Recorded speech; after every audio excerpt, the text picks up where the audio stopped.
What is purpose and why do you need it? And specifically, why does your business need it? And why haven't you thought of this before? Perhaps you are struggling to find out which markets to go after. Why is your staff not listening to you? Why are they leaving? Why do you have churn? And why does everyone else seem to be doing it right? Well, we've got Ian, I have to pronounce the name again, Ian Chamandi with us today, who for the last 20 years has worked with hundreds of clients trying to define and understand their purpose. He has a process called blueprinting, which defines an organization's purpose in 7 words or less. And that's quite an interesting concept because surely a purpose could be a whole essay. You should be a Ulysses S. Grant author to find out your purpose. But Ian does it in 7 words, and he helps organizations filter down the essence of what they're about into these 7 words. So Ian, welcome. Thank you very much, Nicholas. So let's talk about it. 7 words. Now, 7 obviously has quite a few meanings. They're biblical meetings. There's 7 days of the week. There's 7 things. How can one reduce a purpose down to 7 words? Because we did not start off with this methodology 20 years ago. We were just sort of consultants. And the more we did work with clients, the more we started repeating things. We discovered a little thing that we should discuss. And then we would do that with every client. And it slowly, over the course of about 5 or 7 years, it morphed into a complete methodology. And geez, I forgot the question. Where am I going? I was talking about the number 7 is Number quite 7, right. why are we using number 7? And somebody pointed out to us, what happened was in that methodology, it sort of started to revolve around this intriguing statement that we would boil the company down to. And someone said to us, that's really the heart of it. And they're always short. And we looked at the longest one, and it was 7 words. So we just came up with the standard that your purpose needs to be defined in 7 words or less. And why? Because it can. That's glib answer, right? Why would you spend paragraphs or pages describing your purpose when it can be done in 7 words or less? Something that's easy to understand, that's easy to remember, and that's easy to repeat. We call it the 3 easies. You can't do that with a paragraph or a few pages. But when you take the time and apply the rigor to boil your purpose down to 7 words or less, it's actually usually 2 or 3 or 4 words, right? So the purpose statement for Blueprint is transforming confusion into clarity. That's what my process does. I don't need anything more than that. Yeah, and I guess each of the words that you're going to be using, though, as well, are sort of dripping with insight as well. So the words that you use are going to be important. But before we go down this road, maybe we should explain to people what purpose is and why does a business need purpose? It's just a business. It's a money-making machine. Why do I need to have a purpose? Yeah. So that is like the key question. And the thing is, in your intro, you talked about companies think about purpose. I think most companies in one form or another think about purpose, and none of them do anything about it because they don't know what the heck it is. And then, if you don't know what the heck it is, you don't know how to find it, right? I can't say to you, hey, Nicholas, go out and find that thing. And you say, Ian, what thing? I say, don't worry about those kind of details. But here's the thing, you'll know when you find it. So and that's just like a fool's errand, right? So the definitions of purpose that are out there basically fall into 2 buckets: why we exist. And the problem with that is, how do you answer that question? There's no way to answer it, and anything could be an answer. You have no parameters on what that answer is. So you could make some audacious claim about what your purpose is with absolutely no capability to fulfill that claim. So you need to have parameters on it. And then the other kind of definition is all of the academic ones. And oh my God, I've read so many of those, and they just make your eyes glaze over. So if you can understand them and then you can go out and figure out your purpose, all the more power to you. So Pablo Picasso, the painter, said, "The meaning of life is to find your gift, and your purpose is to share it with the world." So all he's really saying is figure out who the best possible you is, and then share all that wonderfulness with the world. And that is true of individuals and it's true of businesses, right? What's the single most important strategic asset of a business? When I get asked that question, most companies will answer are people. Problem is, people come and go. The people who are here now are not the same people who were here 10 years ago in most businesses. So people come and go. That's not the answer to what's your most important strategic asset. The answer is knowing the one thing at your root that makes you uniquely remarkable, right? What is that one distinguishing thing at your essence that makes you uniquely remarkable? Most companies do not know the answer to that question, but that's the root to their value. That is their single most important strategic asset. Figuring out the best version of them that exists and then sharing that with the world. So that's what Picasso said. I had been doing this for 17 years, starting out my process of blueprinting by defining what makes you uniquely remarkable in 7 words or less. And then I saw this Picasso quote and I said, that's your gift.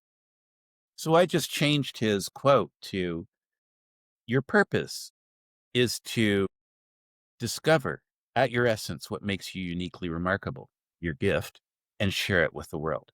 And so that's what I do with businesses. Figure out who they are at their root, express it in 7 words or less, and then my model is to have it guide everything you do, all of your operations, and everything you say, all of your communications. Those are all the activities of the company. What is the difference between a company that has purpose and a company that doesn't have purpose? Can you maybe give a couple of examples of who's done it well and how it's changed, how the business runs and its success? So I got to say, we didn't plan these questions in advance, but they are bang on because basically the question you're asking is purpose is all fine and dandy. Knowing what makes you uniquely remarkable is all fine and dandy. But how does that help grow the business? If you don't know the answer to that, then purpose is meaningless, right? So here's the thing. I'll give you an example of a business, and then I'll give you an example of how they use it to grow their business. So I had breakfast with this CEO of a retail shelving company one day, right? Home Depot builds a box, they go in, they install all the rack shelving, and when they're done, the store opens. John's talking to me and he says, I know there's a magic to my business, but every time I open my mouth to talk about it, it sounds so generic, so banal, so like anything any of my competitors could say.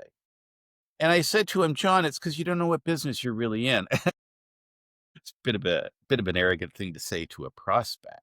But to his credit, he said, you're right, I don't know what business I'm really in. Now, he knew he played in the sandbox of retail shelving companies, but he didn't know what part of that sandbox he played in uniquely by himself.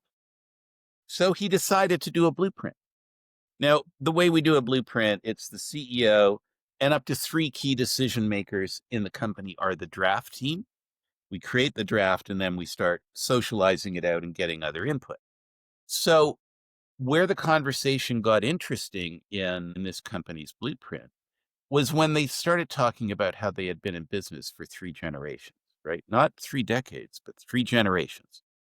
And because of that longevity, they had developed techniques and processes and systems and procedures that allowed them to get finished significantly faster. And so you can imagine if they get a Home Depot done a month faster than their competitors, that means the store opens a month sooner. And that's 4 weeks of revenue that Home Depot did not anticipate. That's a total bonus to Home Depot. And it's caused by retail shelving company. So as we're having this conversation about getting finished faster, one of his VPs says, he just says this as a joke. He says, on our signs where it says opening soon, I want ours to say opening sooner. And I just said, that's brilliant. It's absolutely brilliant. That became their purpose statement. What is it at their essence that made them uniquely remarkable? Well, they already were dedicated to opening sooner. They knew that subconsciously, but they didn't know it consciously, so they couldn't do it intentionally. We brought the idea of getting finished faster to the surface in the blueprint process. And then we articulated it in a clear, concise, and compelling way by just saying opening sooner. And when I say we, it wasn't my partner and I, right? They came up with the line. We never know who's going to come up with a purpose statement and a blueprint. Okay. So this is a bit of a long answer, but that's half the answer, right? Okay. So now you know how you get a purpose statement, and how this company now uses it is they use it as a decision-making tool. Normally, when you're in business, you make decisions based on your experience, based on your intelligence, and, you do your best. Because really, when you make a decision, you're kind of predicting the future and you hope it works out. But there are no parameters but when you're a company that is committed to, whose purpose is opening sooner, all the decisions the company makes need to be aligned with opening sooner. So as you face a series of options, this marketing plan versus that marketing plan, this market segment versus that market segment, this whatever versus that whatever, your question does not become, what is my best option? There's no parameters on the answer. Your question becomes, which of these options is most aligned with the company purpose of opening sooner? So here's an example of two things, and I'll bring this in for a landing. Sorry, it's a long answer. But when John presented the blueprint to his head office staff, and it was a 10-minute presentation. How long does it take to explain opening sooner, right?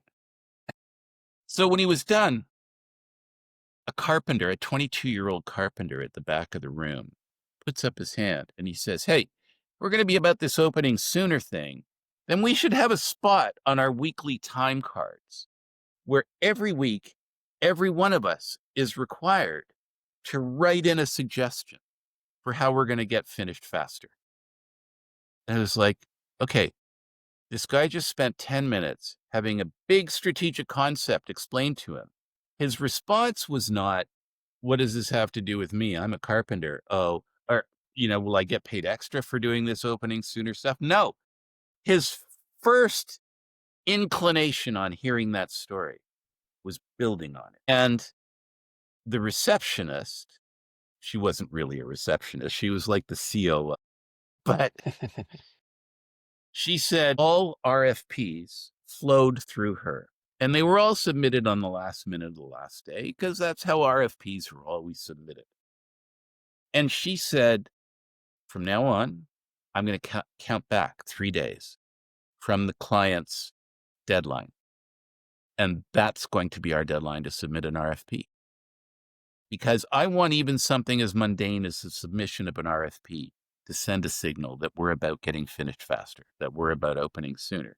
So everything, all the activities of the company, all of the products and services that it provides, all the branding and marketing and communication flows from two words: opening sooner.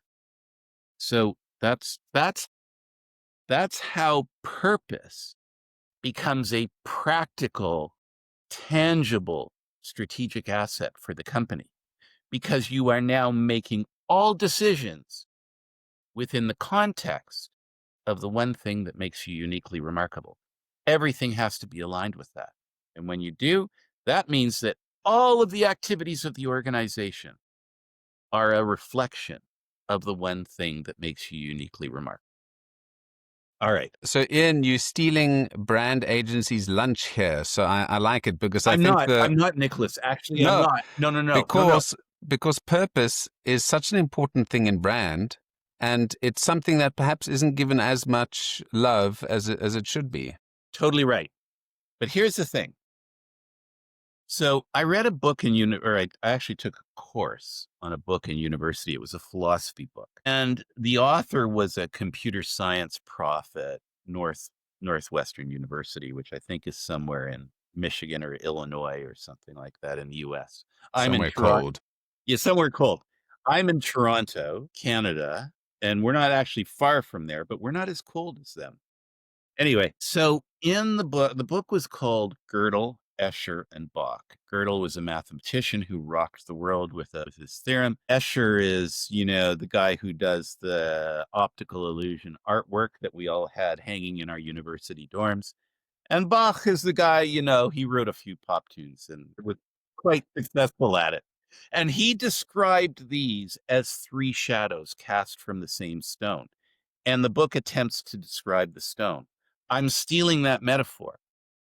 Your purpose is your business's stone. It is the rock at the center of your business. And everything that you do and say becomes a shadow cast from that stone. So everything that you do and say all relates. One of the shadows cast from that stone is your brand. So the stone is not your brand, but your branders use the stone as guidance to create this brand. And then your marketers use the stone, opening sooner, to create the marketing. And your salespeople use opening sooner, use your purpose to define how you do sales and to define the messages that you send out in sales. Yeah. And I can give you an example of that if you'd like. It was a stunning sales victory for John not long after we finished the blueprint. Go ahead. All right. So one of the things that they all did right away is they changed their LinkedIn profiles to reflect the opening sooner story. And not long after that, he got a message through LinkedIn from a mid-level marketing manager at Best Buy, which is a big North American electronics chain and bricks and mortar one. And Best Buy, so this mid-level construction manager at Best Buy sent him a message and said, I'm intrigued by this opening sooner thing that you're talking about. Can you come out here and talk to us about it? And when you get a contact from a mid-level person like that, you know that you're likely going to talk to them and then hopefully their boss as well. And then, if you impress them, they recommend you up the line and you finally get to the decision maker, right? So John flies out to Vancouver from Toronto and walks into Best Buy's office, and he's not meeting with her or her boss. He gets ushered into the executive boardroom, and the CEO and the entire senior leadership team is in there to hear him talk about opening sooner. So he just stands in front of them and he talks for about 15 minutes about opening sooner. Again, it's so easy to do. And, there's a Q&A. And at the end of the Q&A, he hears those words that, we all know what they mean. We'll get back to you. And that means one of two things, right? Either you'll never hear from us again, or we'll get back to you when we get our acting gear. Well, apparently they got their acting gear by later that night. And John's sitting in the departure lounge at the Vancouver airport, ready to take the red eye back to Toronto. And he gets a call from Best Buy. And they said, we loved what you said. We have an $800,000 contract for you to do a store renovation. And if that goes well, there's more. 15 years later, they've still got Best Buy as a client. But it started because somebody saw the words, somebody who is in construction, so they've got the right mindset to receive the message. They're a qualified receiver of the message. And those two words just went into her head and she knew what they meant. She didn't need to have them explained. She just needed more detail. How do you do it? But she knew. You're not only promising to beat my deadline, but you're going to beat it by so much that I can open the store sooner and generate sales faster. She knew what that meant. And that's why she wanted to talk to him. And that was communicated with two words. Well, that clarity that you mentioned is extremely important. As you said, you don't have to have a book to explain what the purpose meant. it's out there and it's been thought through and very clear to all parties involved. And I love that phrase you spoke about, making the subconscious conscious. And I think that's a very important theme people need to think about. Now, one of the challenges, and I mentioned to you eating brand agencies' lunches with this, is because where does your process fit within the overall business strategy? Do you work best with companies that have already existed for a period of time? Or is this for somebody who's starting out a business and hasn't figured out their purpose yet? And the reason I say this is one of the challenges I've always had with running a brand agency is we often get brought in after they've decided everything, and we're just there to put some nice cover over the business decisions that they've Yeah. made. Two questions here. When is the best time to do this purpose process of yours, and your experience of, one question: when is the best time to do this purpose Sure. process? So you're talking about two different scenarios. You're talking about an existing and probably mature business, Yeah. and then as opposed to a startup. So I'll talk about the mature business first. The mature business has been operating for its entire existence according to its purpose. But because it's subconscious, it's a little hit and miss, right? And they're not functioning with any intentionality. And by the way, here's an example. So IBM, after the Second World War, what were they doing? They were selling the most advanced business technology to the biggest companies in the world. And here we are 80 years later. What's IBM doing? They're selling the most advanced business technology to the biggest companies in the world. Now, what that advanced business technology is light and day from what it was 80 years ago, but they've stayed on the straight and narrow path, and they don't know their purpose.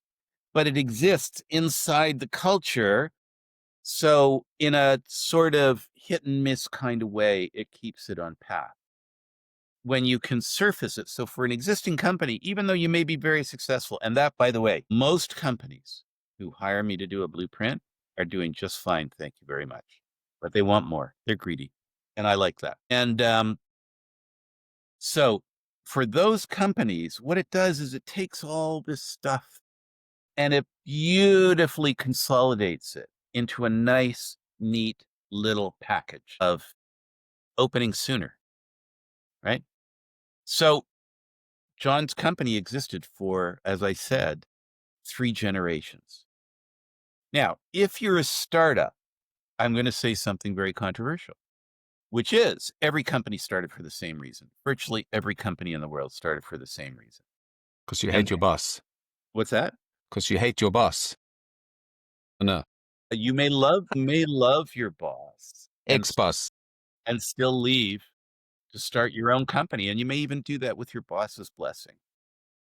But a company is started because a person or a group of people say, I know a better way to do this, right? So you've been working in the business for years.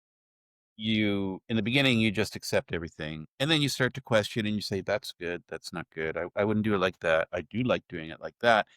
And you get to the point where you say, I need to do it, or we need to do it on our own. We've got a different vision, but they don't articulate it. It's a fuzzy notion up in their head. And then they start the business and it takes longer to get going, and they don't know what the proper messaging is, and they don't know how to sell. They go through this long period of trial and error until they work all this stuff out, as opposed to right at the beginning. You figure out what's the one thing that makes you uniquely remarkable, the idea in your head. And then you use that to design how you're going to operate and design how you're going to communicate. So it works equally well with both, but for different reasons. Yeah.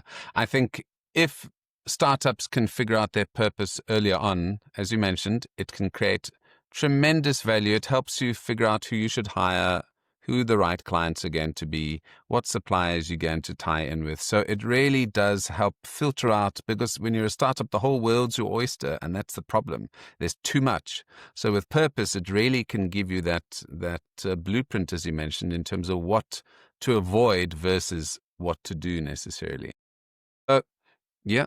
Can I also talk? I mean, you talked about eating a brand agency's lunch, and in fact, So a lot of times the client asks me to go into the agency and brief them on the blueprint. And they come in with their noses out of joint because, they figure that they do what I do.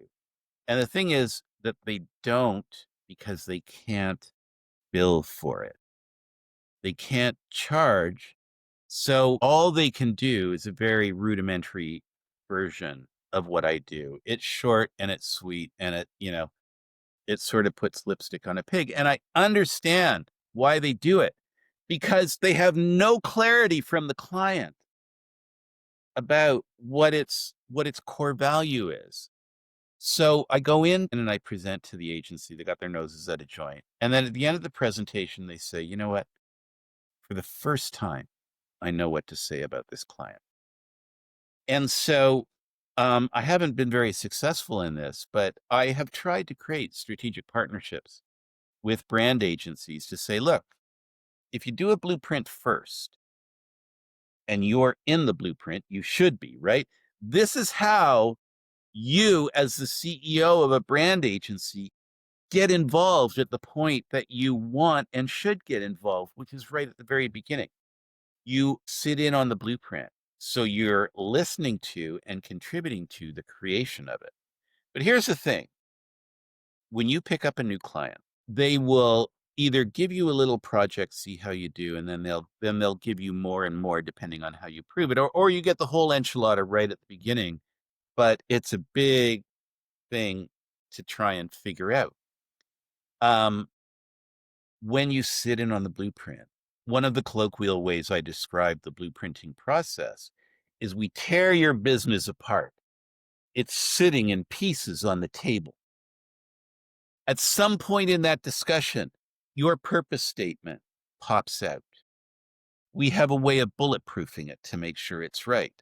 And once we do, then we start putting the business back together with the pieces that are aligned with the purpose statement. But when that company is sitting in pieces on the table, you don't have to wonder where the opportunities for you are as a brand agency. You're just sort of sitting there with your notepad saying, we can help them there, and we can help them with that, and we can help them with that. And those are all things that you wouldn't have learned about for months or years in the normal process as the client slowly lets you in and opens their kimono. You find it out all at the very beginning. You make that list of opportunities for you. And then you just figure out when the best time is to capitalize on those. You keep those in your back pocket. Might be immediately, it might be down the road, but you know what they are. You know where your growth opportunities are right from the very beginning. So, Ian, we've got two nice opportunities there. We've got folks who need to clarify their purpose statements through your blueprint process, and we've got opportunities for brand agencies. So any brand agency folks out there, get in touch with Ian as well. Talking about getting in touch, Ian, where can folks get in touch with you? Okay, so through my website, and that is the number 7words.biz. 7words.biz is where you go. And where I would suggest, of course, on my homepage, I've got all the usual messaging about what a blueprint is and the value of it and that sort of thing. But I'll tell you where I think the real value is on my website is in the blog. I've got, I don't know, about 30 videos. They're 2 minutes, 3 minutes, 5 minutes at the most, but they're on different aspects of the tangible impact, tangible, not woo-woo, impact that blueprint that purpose can have on growing your business. So there's even a video there on how your purpose will accelerate a merger, right? So if you're an M&A company, you want to be able to offer a blueprint as the service to the companies that you're bringing together, because you're bringing together two families that didn't know each other, or maybe they did know each other and hated each other because they were competitors. And how do you get them integrated and working towards a common goal? We did that with a hospital that had a research facility that was branded separately. So nobody knew that they were related. And the CEO of the hospital, who was in charge of both, said, how do we bring these together under one roof? And I said to him, well, if you try to make yourself be the research facility, you'll alienate all the donors and employees at the hospital. And if you try to make yourself the hospital, you'll alienate all the donors and employees at the research facility. So you don't make yourself this and you don't make yourself this. You make yourself this. And both of these things say, oh, that's what I would love to be. And that's what brings them together. So even for a merger, Blueprint accelerates that process. And acceleration means money. It means saved money from the dragging out of the merger. And it means making more money because that merger starts paying out sooner. So, I mean, when I got into this, I wouldn't have thought that purpose would play any value in a merger process, but yeah, it accelerates it. And that's hugely beneficial. So a plethora of information on your Yeah. website and the blog.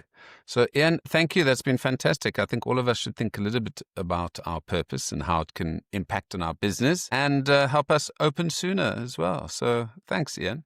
Thank you, Nicholas. And if I can just remind you that Blueprint's purpose statement is transforming confusion into clarity. And if you're wondering if your organization needs a blueprint, just ask yourself, do we lack clarity anywhere important?